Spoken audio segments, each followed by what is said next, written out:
history professor. He has Jewish ethnicity and he is a citizen of Israel. He says he once used to be a Zionist, but now a history professor in the UK, Ilan Pappe, is a critic of the Israeli regime. He has been invited to Norway by the Friends of Jerusalem, al-Quds. He has a new roadmap for Palestine, the one-state solution. The so-called two-state solution is dominant in the Western public discourse on the Israel-Palestine conflict. Ilan Pappe is one of the alternative voices in the West advocating the one-state solution. The solution envisions one democratic state with equal citizenship for Muslims, Christians, Jews and everybody else. The one state would comprise of Israel, Gaza and West Bank. It would also mean repatriation of all Palestinians who were kicked out of their homes.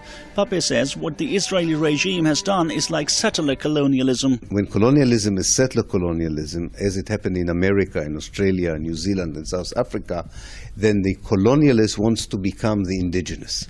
One becomes the native at the expense of the native. Pappe believes a one-state solution requires from the international community to work towards regime change in Israel. It happened in many parts of the world. Regimes that were looked as dictatorial, as violating human rights and civil rights, were replaced by better regimes. So I want a transformation from an ethnic, racist, non-democratic regime into one that is much more democratic. Former Prime Minister of Norway, Kaare Willoch, says the Israeli occupation reduces the possibilities to achieve the two-state solution. But the one-state solution, he says, could be problematic.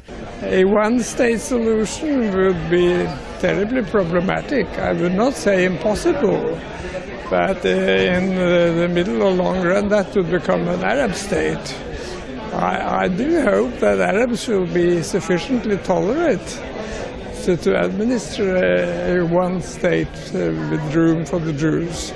Recently, more and more European countries have started to recognize the independent state of Palestine.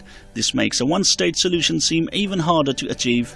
Rehan Naqvi, Press TV, Oslo.